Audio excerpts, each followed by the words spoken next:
Bueno, hermanos, sean bienvenidos todos.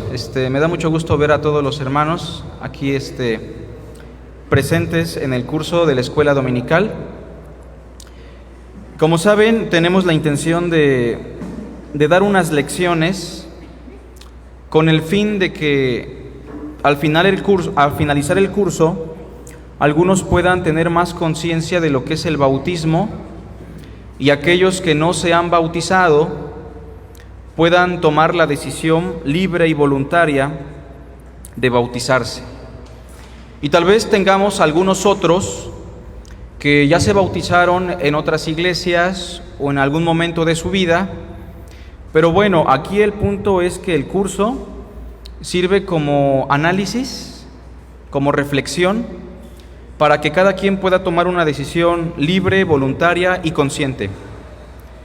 Hagamos una oración antes de iniciar con el curso, por favor. Padre nuestro que estás en los cielos, te agradecemos por lo que tú nos permites. Te agradecemos, Padre, por tu palabra. Ayúdanos, Padre, a tener conciencia de lo que tu palabra nos enseña, nos ordena. Te rogamos, Dios, que puedas guiarnos a toda verdad. Y te suplicamos, Padre, que nuestros hermanos que aún no han llegado al bautismo puedan hacerlo por medio de tu sagrada palabra. Te damos a ti la honra, la gloria y la alabanza en Cristo Jesús. Amén. Bien, hermanos, pues vamos a dar inicio a este curso de el bautismo en una perspectiva bíblica. Como saben, el bautismo es una ordenanza del Señor, pero que al pasar de los siglos ha sido distorsionada por las diferentes corrientes cristianas, teológicas. El mismo concepto, la misma palabra bautismo, significa una cosa para nosotros, significa otra cosa para los presbiterianos, significa otra cosa para el católico romano, significa otra cosa para aquel que forma parte de alguna secta con vestigios cristianos. El bautismo significa otra cosa para el judaísmo. Entonces, estamos llenos de ideas, conceptos que provienen de diferentes corrientes, y por eso, antes de iniciar con el curso, me gustaría hacer una pregunta. ¿De dónde tiene que salir la información de lo que es el bautismo correcto? De la Biblia, sin duda alguna. O sea, nosotros tenemos que estar completamente comprometidos a tener una información fidedigna que fluya exclusivamente de la verdad de Dios. Entonces, antes de iniciar con el curso, me gustaría que busquemos algunos pasajes, por favor. Busquen conmigo primer carta a los Corintios, capítulo 4, versículo 6.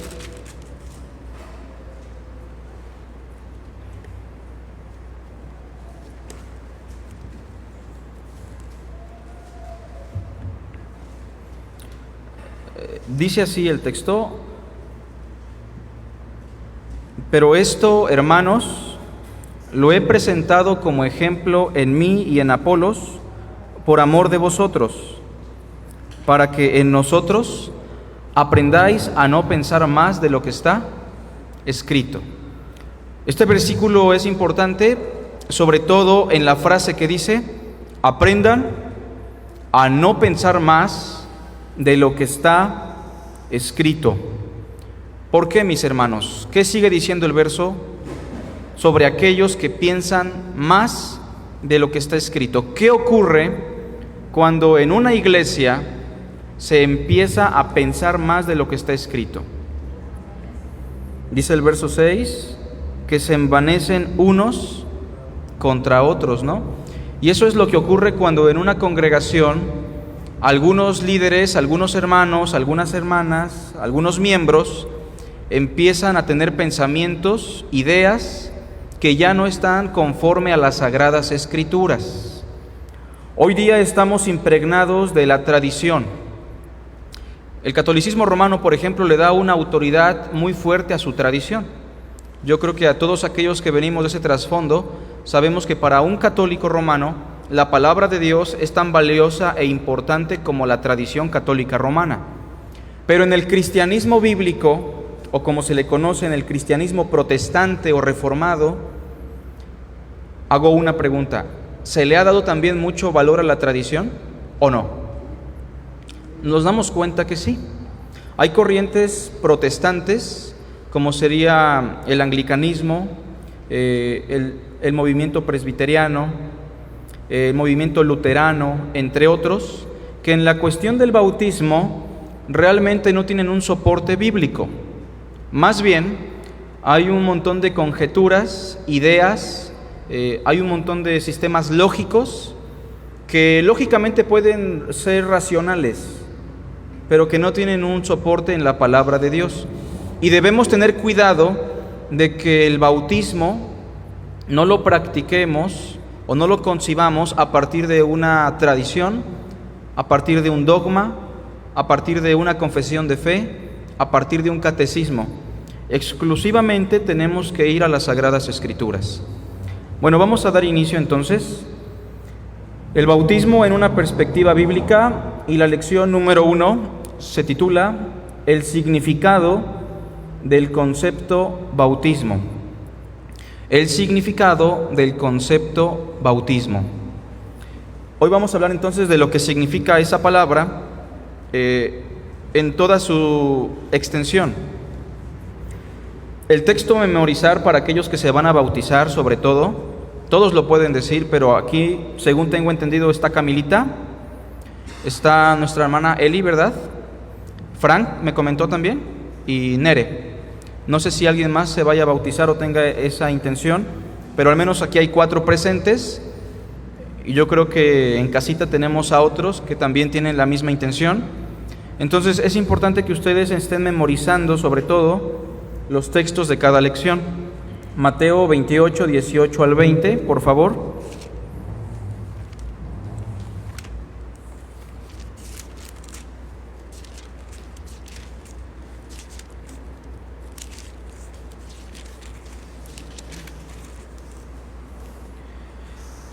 Bueno, este pasaje es importante porque nos habla del proceso que se le debe dar a aquellas personas que parten de cero.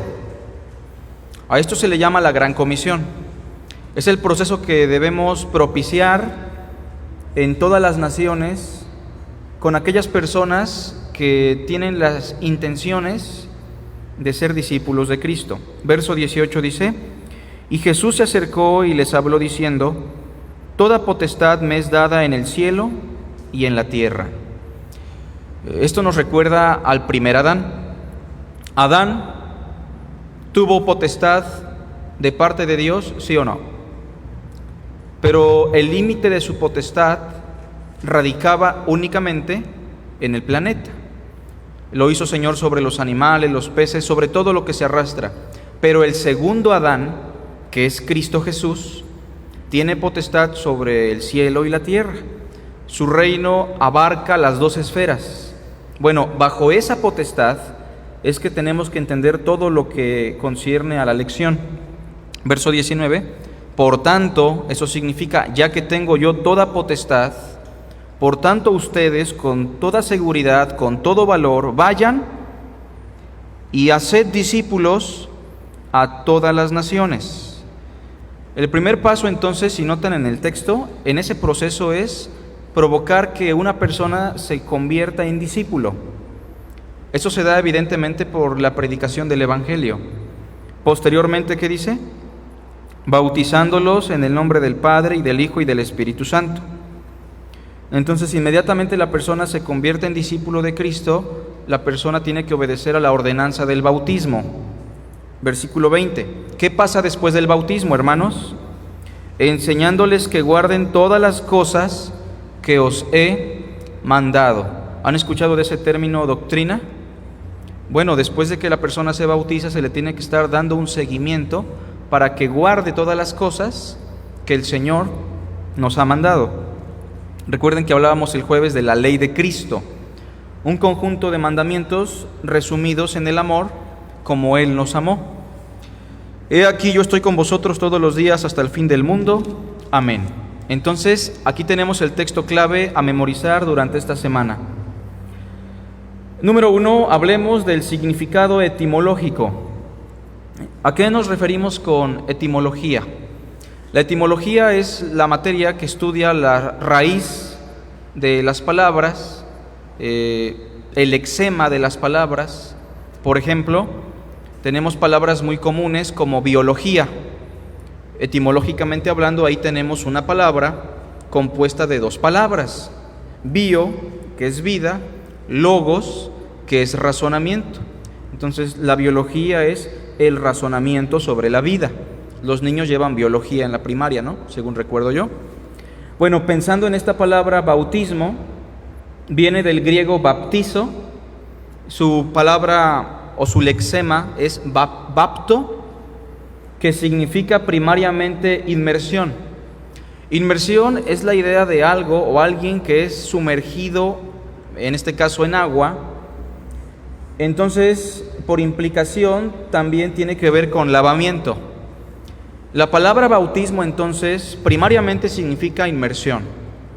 En segundo lugar, tiene una implicación que tiene que ver con el lavamiento. Vean Hechos 22, verso 16, por favor. Si alguien lo quiere buscar y dar lectura y nos hace el favor.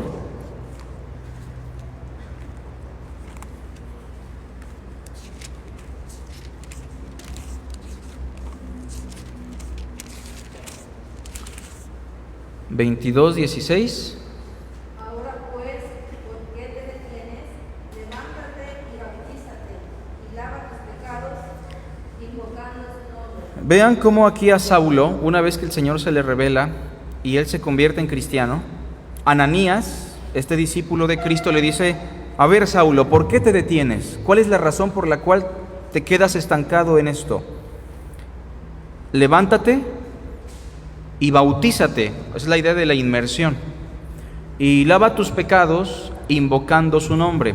Lava tus pecados es una frase controversial, porque pudiéramos pensar que el bautismo lava los pecados, pero no.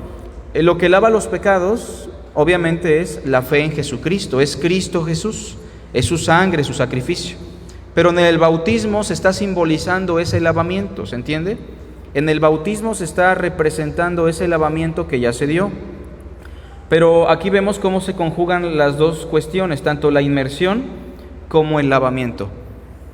En segundo lugar, hablemos del significado en el contexto del cristianismo apostólico. Antes de seguir, me gustaría preguntar: ¿alguien tiene una pregunta con respecto al primer punto?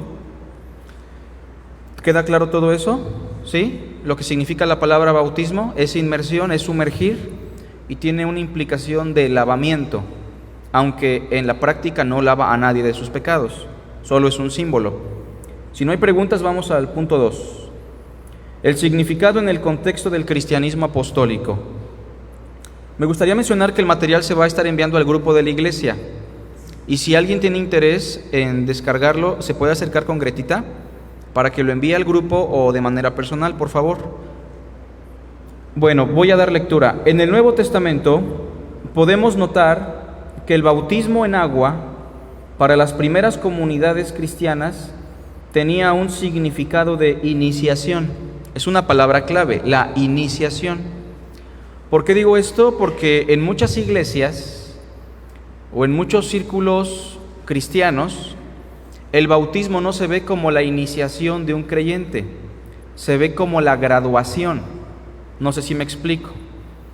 No sé si alguien ha tenido la experiencia de que un pastor o una iglesia le exija que se case por el civil, que tenga una vida más recta, que ya no hable malas palabras, que pague sus impuestos ante el SAT, o sea, que arregle su vida como requisito para poderse bautizar. Y entonces, en esta perspectiva, el bautismo ya no sería la iniciación, sino la graduación de un cristiano, ¿se entiende? Esos requisitos, por muy buenos que parezcan o lo sean, no son requisitos que el Nuevo Testamento ponga para que una persona se llegue a bautizar. No son requisitos realmente esenciales.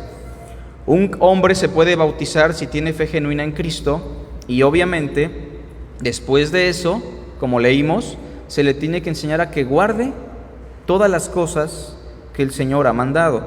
Ya su salud espiritual es algo que se hace después del bautismo. Y si no quiere cambiar, pues hay un proceso para apoyarle, ¿no? Se le llama un proceso de disciplina. Pero en las primeras comunidades cristianas tenía un significado de iniciación para aquellos que profesaban fe en Jesús de Nazaret como el Cristo, el Hijo de Dios.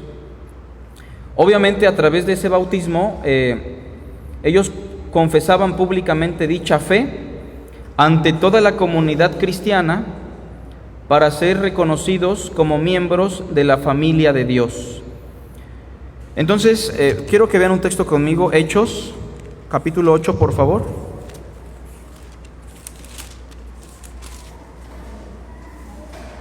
Hechos 8, versículo 36 y 37.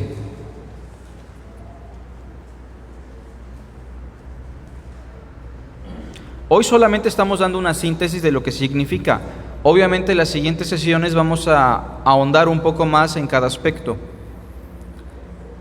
Dice el verso 36, si alguien le quiere dar lectura, por favor, y 37. Desde el 36, hermana, por favor.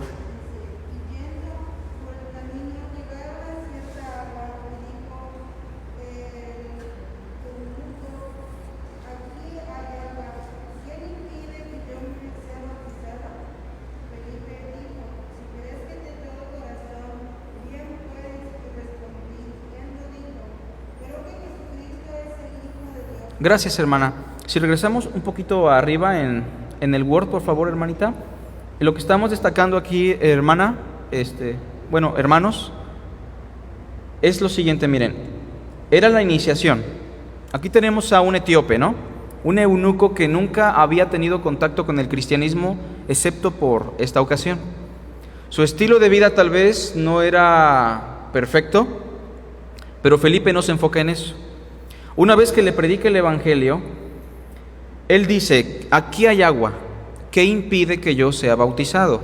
Noten que Felipe no le dijo, bueno, tienes que tomar una serie de decisiones en tu vida, tienes que casarte por el civil, tienes que tomar un curso, tenemos que observarte por 3 años, todos los líderes, y ya después si Pedro, Juan y Jacobo están de acuerdo, te bautizamos. Noten que el requisito fue simplemente, si crees de todo corazón, bien puedes. Por eso estamos diciendo que en el bautismo se profesaba la fe en Jesús de Nazaret como el Cristo, el Hijo de Dios. Ahora, cuando se le bautizó a este eunuco, ¿él dijo algo públicamente enfrente de Felipe y enfrente de toda la gente que lo acompañaba en la carroza? Él profesó su fe y dijo en voz alta, creo que Jesucristo es el Hijo de Dios. Es por eso que se le bautizó, porque el único requisito era la fe.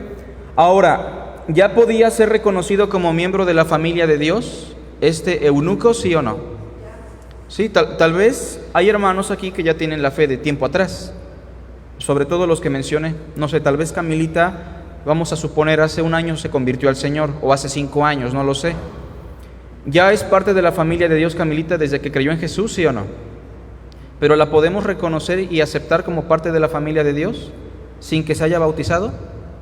No, porque solamente podemos reconocerla como parte de la familia de Dios hasta que ella profese públicamente dicha fe. Aunque sea parte de la familia de Dios, nosotros no podemos darle el acceso a todas las áreas espirituales de la iglesia o de la familia de Cristo mientras ella no haga su profesión de fe. ¿Sí se entiende por qué es importante el bautismo?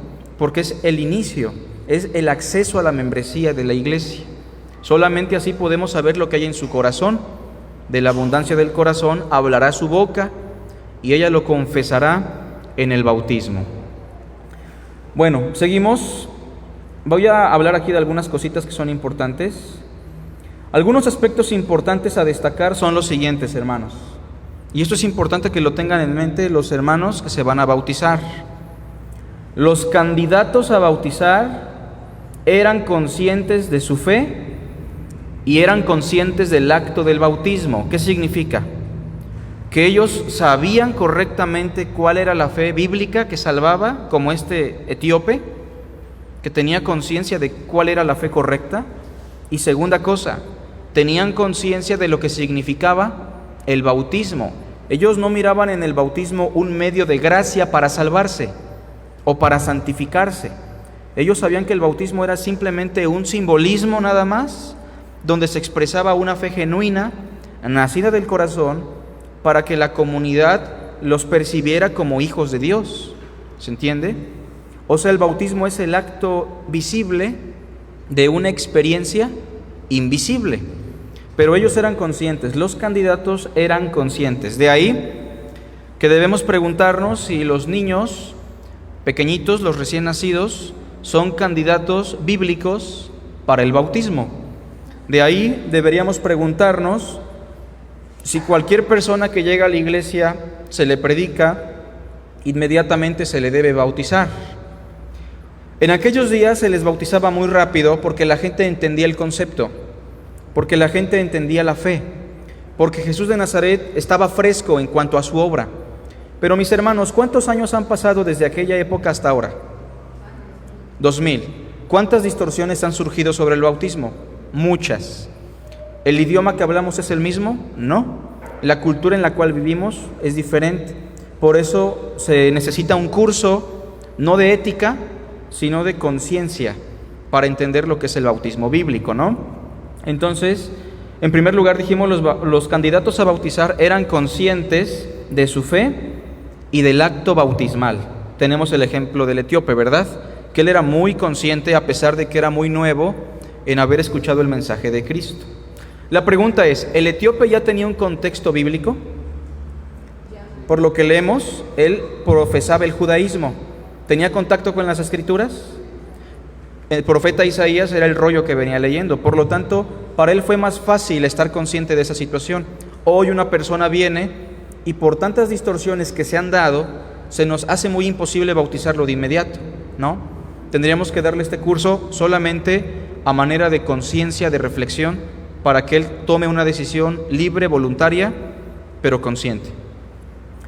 En segundo lugar, el bautismo era meramente un acto simbólico de su fe en Cristo, sin tener algún poder que trajese la gracia de Dios al individuo.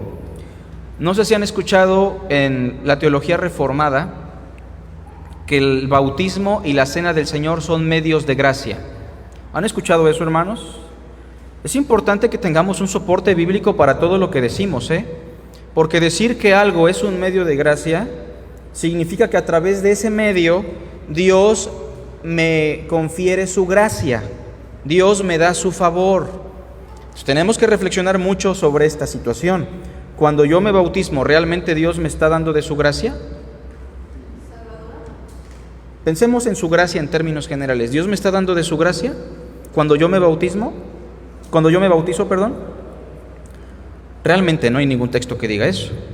Cuando yo participo de la cena del Señor, ¿el Señor me está dando su gracia o estoy adquiriendo la gracia de Dios a través de ese rito o de esa ordenanza? Realmente no. Entonces tenemos que tener cuidado porque los únicos medios de gracia son la palabra de Dios y el Espíritu Santo. Hay un texto en donde Pablo incluso manifiesta cierto menosprecio hacia el bautismo, no porque no tenga un valor, no porque no sea importante, sino porque algunos hermanos le estaban dando un valor que no tenía. Veamos primera carta a los Corintios, por favor, capítulo 1, y si un hermano por allá nos apoya, Julio o Rafita, de favor, hermanos. Primera carta a los Corintios, Julio o Rafita, si nos apoyan por allá, capítulo 1, verso 13 al 17. Primera carta a los Corintios 1, verso 13 al 17. Quien guste de los dos, ¿sale? Adelante, hermano.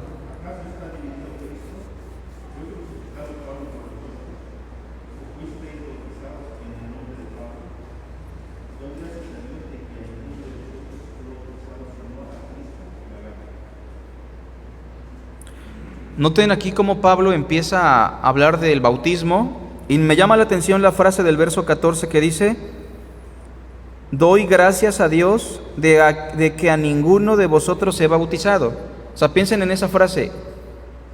Como que no es muy común escuchar que un ministro de Dios diga: gracias a Dios que yo no he bautizado a ninguno. Y lo dice Pablo por el hecho no de que el bautismo no sea importante, lo dice por el hecho de que la gente de Corinto estaba malinterpretando el bautismo, ¿no? Y lo estaba viendo como un rito especial en donde ellos tenían la influencia o le estaba entregando su vida a la autoridad de un apóstol. En este caso, sea que yo bautice a un hermano, una hermana, sea que lo haga Aurelio, sea que lo haga Rafita, sea que lo haga Julio, sea que lo haga mi padre, sea quien sea, la persona no tiene realmente relevancia. Lo que tiene relevancia es la conciencia del que se va a bautizar y su profesión de fe. ¿Sí notamos esto aquí, hermanos? Que no tiene mucha importancia quién va a bautizar. Y el bautismo no tiene tanto valor como para pensar que la gracia de Dios nos es conferida en esa ordenanza. Sin embargo, tiene un valor en el hecho de la obediencia, en el hecho de ser congruentes con nuestra fe, nada más. Verso 15: para que ninguno diga que fuisteis bautizados en mi nombre. Me acuerdo que también bauticé a la familia de Estéfanas. De los demás, no sé si he bautizado a algún otro, pues no me envió Cristo a bautizar. Hermanos, pregunta, ¿no nos envió Cristo a bautizar? ¿Y por qué Pablo dice que no lo envió Cristo a bautizar? ¿Por qué crees, Camilita, que aquí Pablo dice, no me envió Cristo a bautizar? Si el texto que te vas a memorizar dice, bautizándolos. Si Camilita quiere responder o alguien más. O sea que Pablo no tenía la ordenanza de bautizar. O sea, lo que Pablo aquí está haciendo es usar una hipérbole. Una hipérbole es una figura de exageración. ¿Han leído el texto que dice, el que no aborrece padre o madre no puede ser mi discípulo? No es que nos mande a odiar, porque Cristo es amor. Exagera tanto el asunto para que entendamos que el amor a nuestros padres no puede ser igual al amor que debemos tenerle al Cristo. ¿Se entiende? ¿Han escuchado el texto que dice, saca tu ojo y échalo fuera? No es que la voluntad de Dios sea que nos quitemos partes del cuerpo o que a través de eso vamos a dejar de ser adúlteros. Está exagerando tanto el asunto para que veamos la gravedad de lo que será sufrir en el infierno por el adulterio. ¿Se entiende la idea? Entonces, no es que Pablo no haya tenido la ordenanza de parte de Cristo para bautizar. Lo que Pablo está diciendo es que por encima del bautismo hay algo más importante. ¿Qué es, Camilita? Predicar el Evangelio. Entonces, más importante que usted se bautice, hermana, hermano, es más importante que usted realmente tenga una conciencia plena del Evangelio y lo haya creído. De otra manera, si usted se bautiza no tiene ningún valor. ¿Se entiende la idea? No se puede comparar una ordenanza, un rito, con el Evangelio de Cristo. Entonces, Pablo termina diciendo, no con sabiduría de palabras, para que no se haga vana la cruz de Cristo. Es importante que usted aquí empiece a reflexionar sobre si su fe en el Evangelio es genuina. Hablaremos ya de eso en las siguientes sesiones. Bueno, el bautismo era meramente un acto simbólico de su fe en Cristo, sin tener algún poder que trajese la gracia de Dios al individuo. También algunas personas ven el bautismo como un sacramento. Se usa mucho esa palabra. La palabra sacramento era un término latino que se usaba para hablar de un trueque con los dioses. Un ejemplo, yo hago esto y yo espero que tú me respondas. ¿Se entiende la idea? Una cosa muy similar a lo que sería el ayuno en la perspectiva de hoy día, ¿no? De no voy a comer y Señor, por favor, escúchame. El bautismo no es un sacramento porque no estamos haciendo un trueque con Dios para nada. Solamente es un simbolismo de nuestra fe. Y otro aspecto importante, el bautismo era la iniciación, como ya dijimos, era el inicio, la entrada de una vida nueva con Cristo. Eso es el bautismo, la iniciación para andar en novedad de vida. Romanos 6, verso 3 al 4, si nos apoya Frank. Bienvenida, hermanita Luz. Romanos 6, verso 3 al 4. Escuchamos a Frank en voz alta, por favor.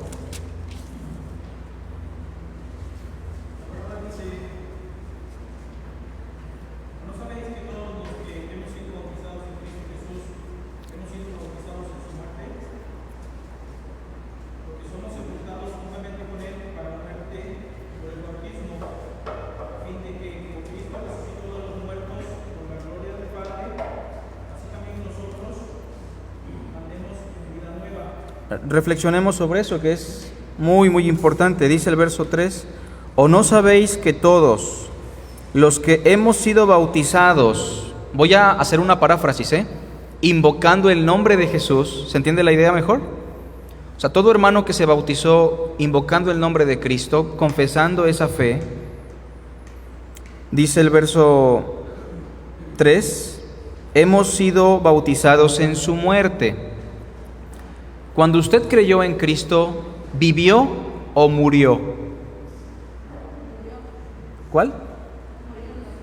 Las dos cosas son una realidad. Usted ha vuelto a vivir, pasó de muerte a vida, pero en un sentido también usted ya murió. ¿Ya no vive usted? Se supone que el bautismo es un símbolo, una profesión en donde usted está diciendo, ya no vivo yo, mas ahora Cristo vive en mí. En el bautismo, cuando a usted lo meten en el agua, se está simbolizando la muerte del yo, la muerte de Frank, la muerte de Carlos. Hemos dejado de ser. Ahora Cristo vive en nosotros. Versículo 4. Porque somos sepultados juntamente con Él para muerte por el bautismo, a fin de que, como Cristo resucitó de los muertos por la gloria del Padre, así también nosotros andemos en vida nueva. Se habla también de la resurrección, hermanos. Es importante mencionar esto sobre la resurrección. Cuando se le echa una bandejita de agua a la persona en la cabeza, ¿se puede simbolizar en ese rito la muerte y la resurrección del Señor? No se puede. O sea, ¿en qué momento se visualiza la muerte y resurrección? Sin embargo, cuando una persona es inmersa en el agua y levantada del agua, se ve muy claramente el simbolismo, ¿o no? Muerte, sepultura y resurrección. De ahí que Juan, se dice, bautizaba en un lugar donde había muchas aguas. ¿Recuerdan ese pasaje tal vez? De ahí que se nos dice que descendían al río juntos Jesucristo y Juan, o que descendieron al agua juntos Felipe y el etíope, porque era importante representar ese símbolo para caminar en una vida nueva con Cristo. Volvemos a reiterar, si Camilita, si la hermana Eli, si Frank, si Neres, si nuestra hermana Laura pusieron su fe en Cristo hace 5 meses, ¿ya empezaron a tener una vida nueva, sí o no? Sí, ya empezaron, pero nosotros los reconocemos como una vida nueva cuando ellos profesan su fe en el bautismo y ya los hacemos parte de lo que es la interacción en la familia de Dios. Muy bien, número 3, creo que es el último punto, ya para ir concluyendo, y ahorita repasamos, ¿no? El significado resultante de la deformación, aquí es importante esto, de la deformación del bautismo a través de los siglos. Lo que significa el bautismo hoy es el producto de una deformación del concepto, de la idea, a través de intereses personales y muchas otras cosas. Si hoy le pregunta usted a su vecino, ¿usted ya se bautizó?, ¿qué le va a decir? ¿Sí? Si usted le dice, ¿cuándo? Ni me acuerdo, creo que tenía 1 año, ¿no? ¿Y por qué se bautizó? Si él le responde con sinceridad, le dirá, bueno, porque mis padres quisieron borrarme el pecado original. Algunos dicen que le querían quitar los cuernos, cosas así. Bueno, me bauticé porque así mis padres aseguraban que yo iba a ser católico o que yo iba a ser parte de esta denominación, etcétera, ¿no? Y de hecho la gente así responde, ¿cómo voy a ir yo a tu iglesia o cómo yo me voy a volver a bautizar si de chiquito ya me bautizaron? ¿Se entiende la idea? Y es un significado torcido o que resulta a través de la deformación del bautismo a través de los siglos. Muchos otros conceptos cristianos, como el concepto iglesia, por ejemplo, que pensamos que todo el mundo cristiano es la iglesia, como una sola iglesia, como muchos otros conceptos cristianos, el asunto del bautismo fue deformado a través de los siglos. Esto es importante, por medio de la tradición cristiana. Creo que fue en la mañana que empecé a leer un post por ahí de un teólogo, no sé quién era, que hablaba de por qué bautizar niños era muy importante, la importancia de por qué involucrarlos en el bautismo, y decía muchas cosas interesantes. ¿Cuál era lo único que no tenía valor? Que no tenía un sustento en las Sagradas Escrituras, ¿se entiende? Y eso es muy importante. Bueno, entonces se ha deformado a través de la tradición cristiana.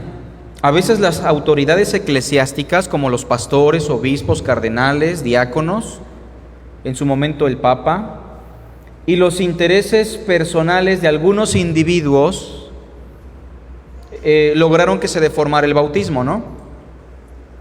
Entonces, a continuación mencionaremos algunas deformaciones del concepto del bautismo que afectan su propósito. Vamos a hablar de deformaciones, ¿sale? ¿De qué cosas se han deformado? Curiosamente, el cristianismo reformado, que se supone que está reformando, se ha negado mucho a reformar la cuestión del bautismo, ¿no? Y se han quedado con la deformación que inició desde años atrás. Bueno, se ha deformado en cuanto al candidato a bautizar. Está mal el número, hermanos, perdón. En el año 313 después de Cristo, surgió un emperador conocido como Constantino el Grande. ¿Alguien lo ha escuchado alguna vez? ¿Constantino el Grande? Bueno, Constantino el Grande tuvo una madre que fue cristiana. Entendamos que el cristianismo, desde la muerte de Juan el apóstol hasta Constantino, sufrió muchas persecuciones, muchísimas. Podemos pensar que el cristianismo apostólico y el cristianismo perseguido, que es el que le sigue al cristianismo apostólico, fue un cristianismo sano por causa de la persecución. Y es que cuando hay persecución, hermanos, ¿quién se quiere bautizar? Imagínense que vamos a la playa o que vamos a los estanques de Jerusalén en aquella época cuando estaba la persecución encarnizada, y de repente Camilita dice, pues yo me quiero bautizar, y la bautizamos enfrente de toda la congregación y de la comunidad judía y del Imperio Romano. ¿Qué es lo que se está ganando Camilita por bautizarse? Se está ganando la membresía a la iglesia, por así decirlo, y aparte se está ganando que la persigan los judíos, la discriminen, y que más adelante el emperador y la gente del emperador la mate, ¿no? Entonces antes bautizarse era un poco más complejo. Bueno, pasa que en el año 313 Constantino, por la influencia de su madre, se convierte en cristiano, aunque nunca se bautizó en su vida, pero se convierte en cristiano por motivos personales, por intereses políticos, ¿no? El imperio estaba a punto de fracturarse y él vio al cristianismo como la religión que iba a unificar al imperio. Y entonces, en el 313, Constantino el Grande hizo del cristianismo la religión oficial del Imperio Romano. Tenemos que mencionar que ese no es el catolicismo romano, son los inicios de lo que un día sería el catolicismo romano. Constantino, de hecho, en el 325, en un concilio llamado el Concilio de Nicea, fue nombrado por todo el imperio y por los obispos como el obispo de los obispos. O sea que ya era una imagen muy precaria de lo que sería el Papa en un futuro. Hizo del Imperio Romano el mundo para el cristianismo es la religión oficial, y esta acción del emperador tenía fines políticos, económicos y militares. Y como consecuencia de esta acción, los cristianos dejaron de ser perseguidos. ¿Cómo ven? ¿Benefició al cristianismo esta acción, sí o no? Sí benefició. Pero pensemos un poquito más. ¿De veras le benefició el que ya no hubiese persecución? Veamos. Ya no había persecución, pero empezaron a ser exaltados en los mejores puestos del imperio. Ahora, ¿quiénes eran los que tenían más dinero? Ahora, ¿quiénes eran los que tenían los mejores puestos dentro de la política y del gobierno romano? ¿Quiénes, mis hermanos? Los cristianos. Yo como obispo no solamente era obispo, yo casi que era gobernador de una provincia. ¿Se entiende? Si Israel era cristiano, como cristiano, si yo tenía la posibilidad, le daba a él el mejor puesto, en vez de dárselo a aquel griego que creía en Zeus y en los dioses. Entonces el cristianismo pasa de ser perseguido a ser un cristianismo exaltado y a ser un cristianismo que empieza a prosperar y empieza a perder de vista la fe. Sigue diciendo aquí el texto que yo elaboré: teniendo así una mejor vida en términos de comodidad social y material. Rápidamente todas las personas del imperio que anteriormente adoraban a los ídolos se volcaron a la fe cristiana con motivaciones incorrectas. ¿Se entiende por qué ellos se convirtieron en cristianos? ¿Se entiende por qué todo el imperio quiso bautizarse? Porque querían los mejores puestos, porque era motivo de tener mejor calidad de vida. Entonces, de esta manera se bautizaban. Aunado a esto, los obispos, influenciados por el imperio, bautizaban aceleradamente a las personas sin hacer un análisis de su fe. Esto provocó que incluso los hijos recién nacidos de los nuevos cristianos fuesen bautizados para asegurar en un futuro su lealtad a Cristo, que realmente no era lealtad a Cristo, sino lealtad al imperio. Pregunta, ¿es el mismo patrón que sigue en Latinoamérica? O sea, ¿por qué el Vaticano dicen bautizan a sus niños? Porque ellos están asegurando no la lealtad a Cristo, sino la lealtad al imperio romano, que en este caso sería un aspecto religioso del imperio, ¿no? Y así hay una posibilidad, hay un gran porcentaje de que cuando el niño crezca diga, pues, yo soy católico porque me bautizaron.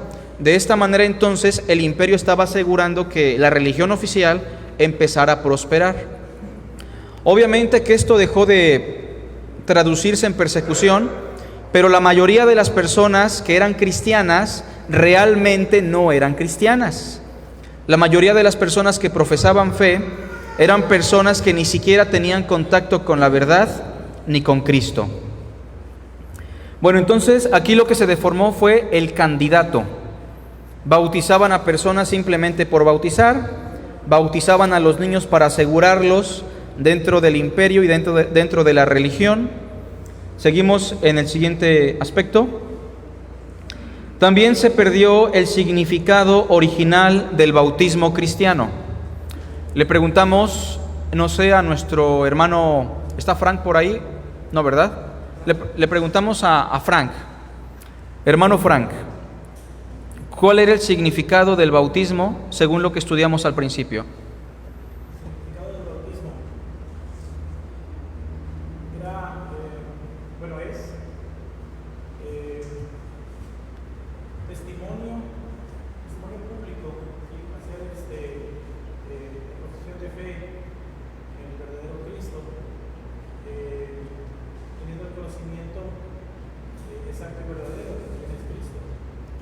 Así es, o sea, el bautismo, como dijimos, era un testimonio público de fe. Esa es su finalidad.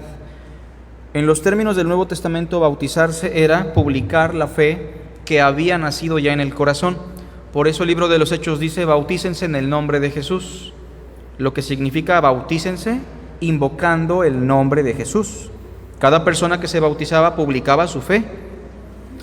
Pero hemos dicho que se deformó al candidato que se iba a bautizar, pero también se deformó el significado original del bautismo cristiano. Dejaron de ver el bautismo como una ordenanza, dejaron de ver el bautismo como un mero simbolismo, como un testimonio público de fe, y lo empezaron a interpretar de la siguiente manera. Escuchemos aquí. La ordenanza de Cristo de bautizar como un testimonio público de fe llegó a modificarse por un medio de gracia. Ese término es muy importante, hermanos, porque incluso en las teologías reformadas o las teologías protestantes se habla del bautismo como un medio de gracia. Ahora, hay que explicar primero que probablemente la intención de estos teólogos no sea mala, pero pasa lo mismo como cuando hablamos de revelación general. ¿Han escuchado ese término? La revelación general. Se piensa que los cielos, la tierra, la creación son una revelación general. El contenido no es malo. Lo que está mal es el término revelación. ¿Por qué? Porque en un análisis exegético del concepto revelación, en primer lugar, la revelación siempre es cristocéntrica. Y los cielos no me hablan de Cristo, ¿sí? Los cielos no me predican de la muerte y resurrección del Señor. En segundo lugar, la revelación siempre ha sido mediada por Jesucristo. A Dios el Padre nadie le vio jamás. El unigénito Dios que está en el seno del Padre, Él le ha dado a conocer. En tercer lugar, la revelación me explica quién es Dios y qué quiere Dios. Pregunta, ¿un ser humano en una isla puede saber quién es Dios y qué quiere Dios a través de los cielos y la tierra? Nunca. Tiene el testimonio de que hay un Dios real, pero no podrá saber nada de sus atributos ni de su voluntad. Por eso no se le debe llamar revelación general, sino testimonio de la verdad o testimonio de Dios. Ahora, cuando hablamos del bautismo como medio de gracia, la intención tal vez no es mala, pero ¿qué es un medio de gracia, mis hermanos? Yo quisiera escuchar opiniones. ¿Qué es un medio de gracia? ¿Alguna respuesta por ahí? Estrictamente, ¿qué sería un medio de gracia? Como lo dice su nombre, sería un medio, un conducto por medio del cual Dios nos da su gracia. Ahora, estamos de acuerdo que en la Biblia se mencionan medios de gracia, pero ¿cuáles son? Exclusivamente el Nuevo Testamento nos dice que los únicos medios de gracia son la palabra de Dios. Cuando tú la lees, la meditas, la practicas, Dios te da de su gracia. Y el Espíritu Santo, que curiosamente también se le llama el Espíritu de gracia. Pero cuando una persona se bautiza, no está recibiendo la gracia de Dios. La gracia de Dios se recibe por medio de la fe en Cristo nada más. Ni se santifica, ni está creciendo en su conformidad a Cristo. Simplemente lo que nos dice el Nuevo Testamento es que está testificando públicamente su fe, nada más. O sea, no puede ser considerado como un medio de gracia. También a veces se le llama sacramento. ¿Han escuchado ese término sacramento? Vuelvo a reiterar, no se hace con mala intención muchas veces. Pero el término sacramento no es el más apropiado porque en términos latinos tenía que ver con un trueque con los dioses. Yo hago esto y tú me pagas con algo, ¿no? Esa es la idea de sacramento. Obviamente que la Vulgata latina y los términos latinos del cristianismo influenciaron mucho para que el bautismo se empezara a enseñar como un sacramento. De hecho, la Iglesia Católica Romana sí lo ve como un sacramento y como un medio de gracia, ¿no? Entonces, a veces tendríamos que pensar mucho en nuestro lenguaje y, como dijimos al principio, hermanos, desechar la tradición como autoridad. No desecharla como información valiosa, pero sí desecharla como autoridad, porque la tradición llega a deformar. Entonces, pensando en la tradición reformada o protestante, ¿es autoridad, hermanos? ¿La tradición reformada o protestante es autoridad para nosotros? No es autoridad de ninguna manera. ¿Es valiosa? Es valiosa. ¿Hay que estudiarla? Hay que estudiarla. Pero la autoridad tiene que venir exclusivamente de las Sagradas Escrituras. Eso es muy importante. Ahora, sigue diciendo aquí que en ciertas épocas se pensó que el bautismo limpiaba el pecado original. Eso se llegó a pensar en algunos círculos, ¿no? Y de esta manera se empezó a interpretar el bautismo como un requisito para la salvación. O sea, en algunos círculos, incluso si no te bautizas, híjole, va a ser difícil que te puedas salvar, ¿no? Se modificó entonces el candidato, se llegó a distorsionar la idea del significado y también se deformó la forma original de la práctica del bautismo. Esto puede ser bastante cuestionable, pero tenemos que analizarlo a la luz de la exégesis, la hermenéutica. Pero la forma que nos presenta el Nuevo Testamento es la inmersión, no solamente por el término etimológico de bapto o bautismo, que ya dijimos también puede significar lavamiento, sino por el hecho de que casi en todos los textos en donde se da un contexto de bautismo, la gente entraba al agua. Y por el texto que aprendimos en Romanos, se tenía que buscar el símbolo de la muerte, sepultura y resurrección.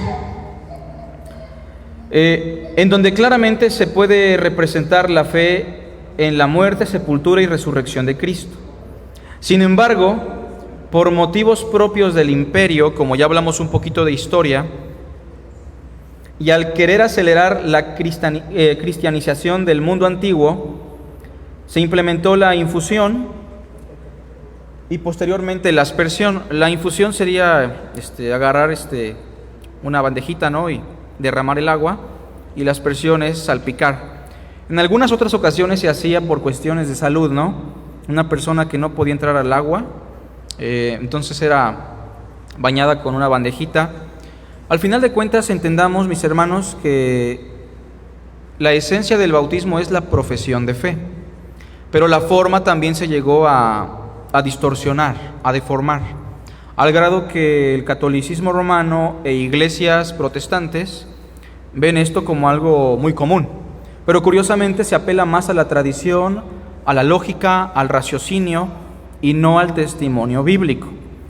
Digo esto porque no solamente en cuestiones del bautismo. Miren, ayer hablábamos en un post sobre una declaración de un predicador de sana doctrina, se llama R.C. Sproul, lo han escuchado, ¿no?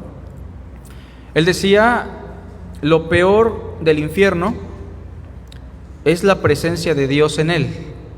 Suena bien, suena lógico, suena congruente. Lo curioso es que a todos los teólogos que estaban apoyando la idea se les hizo una pregunta, ¿no? Hermanos, ¿hay un verso bíblico que hable sobre eso? Algunos me decían: hermano, aquí le mando un estudio, hermano, aquí le mando una confesión, hermano, aquí le mando otro estudio. Y yo los analicé todos, ¿no? Todos hablaban de cuestiones lógicas, porque Dios es omnipresente, por ejemplo. Pero lo curioso de esto, mis hermanos, es que se estaban basando muchísimo en la declaración del hermano sin tener un respaldo bíblico. ¿Sí me entienden? Ahora, cuando pensamos en esta declaración sobre el infierno, ¿qué nos dice el Nuevo Testamento sobre el infierno? Por ejemplo: apartaos de mí, hacedores de maldad, excluidos de la presencia de Dios y de la gloria de su poder. O sea, hablábamos incluso de cómo estas afirmaciones que aceptamos rápidamente son incluso contrarias a los textos que claramente hablan sobre el asunto. ¿Qué estoy diciendo con esto? Que al mejor cazador se le va la liebre, y que tenemos que tener en cuenta que cada afirmación, cada asunto que tratemos en el ámbito cristiano tiene que tener un respaldo bíblico. De otra manera no podemos avanzar. Recordemos, ni la tradición, ni el razonamiento, ni las experiencias humanas pueden fungir como autoridad para el cristianismo. Bueno, ya al final algunos en este post quedaron contentos, ¿no? Ya tenían los textos bíblicos, y otros quedaron inconformes, como: pero si lo dijo R.C. Sproul, ¿por qué lo vamos a desechar, no? Yo entiendo que el hermano era un hombre de Dios, de sana doctrina, pero así como R.C. Sproul puede decir cosas que no tienen una base, también las puedo decir yo, también las pudo decir Martín Lutero o cualquier persona, pero la palabra de Dios no puede fallar. Entonces se deformó también, inciso D, la fórmula bautismal. La fórmula que Cristo dio a sus apóstoles fue la de bautizar en el nombre del Padre y del Hijo y del Espíritu Santo. ¿Estamos de acuerdo con eso? Mateo 28, ¿no? Sin embargo, la herejía conocida como sabelianismo, y los que se van a bautizar les pido que investiguen esa herejía, todos, ¿no? O actualmente también conocida como unitarismo. ¿Han escuchado sobre esa herejía, mis hermanos? Es muy antigua, ¿no? Surgió en los siglos primeros como sabelianismo, actualmente se conoce como unitarismo, pero ellos solo pronunciaban el nombre de Jesús apelando a que así se hizo en el libro de los Hechos. ¿Sí se dan cuenta que en el libro de los Hechos, cada vez que se bautizaban en el nombre de Jesús? ¿Se han dado cuenta de eso? Nunca vemos que se les bautice en el nombre del Padre y del Hijo y del Espíritu Santo. Bueno, ese fue el asunto que los unitaristas tomaron para decir que el nombre del Padre y del Hijo y del Espíritu Santo es Jesús, y que por eso se bautiza en el nombre de Jesús. Aquí tenemos que hacer un análisis exegético, sintáctico, contextual, homilético del libro de los Hechos para poder entender cuál es el asunto. Aquí el problema radica en que no se pone atención en la gramática y en la intención del documento. Veamos dos pasajes. Mateo 28:19, que dice: bautizándolos en el nombre del Padre y del Hijo y del Espíritu Santo. Pregunta: ¿esta ordenanza Jesucristo a quién se la dio? ¿A los que se iban a bautizar o a los que iban a bautizar? Esto es importante señalar, la gramática. Aquí el mandamiento es para los que iban a bautizar. En este caso, suponiendo que ustedes eran los apóstoles de Cristo, ustedes tienen la orden de ir y bautizar en el nombre del Padre y del Hijo y del Espíritu Santo. Pero veamos ahora Hechos, versículo 2, verso 38. Fíjense cómo dice. Pedro les dijo: arrepiéntanse y bautícese cada uno de vosotros en el nombre de Jesucristo. Pregunta: ¿aquí el mandato de Pedro es para los que van a bautizar o para los que se van a bautizar? Cambia la cuestión. Ahora, ¿cómo entendemos esto de que usted se debe bautizar en el nombre de Jesucristo? Es muy sencillo. ¿Se acuerdan que el etíope, cuando se bautizó, antes de descender al agua, profesó su fe? Invocó el nombre de Cristo diciendo: creo que Jesucristo es el Hijo de Dios. Vamos a un texto más claro en el mismo contexto de Hechos. Hechos 22:16. ¿Se acuerdan que Saulo se convierte por la revelación de Cristo? E inmediatamente Ananías le dice en el capítulo 22, versículo 16. Leamos, por favor. Ahora pues, ¿por qué te detienes, Saulo? Levántate y bautízate y lava tus pecados. Voy a hacer una paráfrasis. En el nombre de Jesús. ¿Se entiende lo que significa bautizarse en el nombre de Jesús? Significa que la persona que está ahí para bautizarse no se queda calladita nada más. Si es un testimonio público, ¿qué necesitamos? Su confesión de fe. Necesitamos que Camilita, en este caso, que se va a bautizar, nos responda a una pregunta: ¿qué crees tú de Jesús de Nazaret? Y si ella dice: yo creo que Jesucristo es un revolucionario, un luchador social, le vamos a pedir que tome el curso otra vez. Pero si nos dice: yo creo que Jesús es el Cristo, el Hijo de Dios, el Salvador, el Dios hecho carne, quien es suficiente para mi redención, la podemos bautizar. Pregunta: ¿se bautizó en el nombre de Jesús? Sí, porque invocó el nombre de Jesús. Entonces la fórmula bautismal para el que va a bautizar es en el nombre del Padre y del Hijo y del Espíritu Santo. Así te bautizamos, Camilita, en el nombre del Padre y del Hijo y del Espíritu Santo. Pero ella previamente se bautiza en el nombre de Cristo confesando su nombre. Esa es la idea que nos presenta el libro de los Hechos. Entonces se llegó a distorsionar la fórmula bautismal precisamente por esa cuestión. Hoy hemos hablado de manera panorámica y a manera de introducción el significado del concepto bautismo. Es importante que si tienen preguntas las respondamos en este momento, sobre todo para aquellos hermanos que se van a bautizar. ¿Tienen alguna pregunta? ¿Algún comentario? ¿No? Bueno, entonces les recuerdo que esto va a estar en PDF en el grupo de la iglesia, y quien quiera tener el material se puede acercar con Gretita para que se los mande a su número personal, por favor. Vamos a hacer una oración. Padre, te agradecemos por nuestros hermanos que están tomando el curso para el bautismo. Gracias también por nuestros hermanos que hoy nos visitan, que están con nosotros. Gracias por todos los miembros de la iglesia, Señor, que están presentes. Te rogamos que hagas tu voluntad, ilumines nuestra mente y nuestro corazón con tu palabra. Te rogamos todo esto, Señor, en Cristo Jesús. Amén.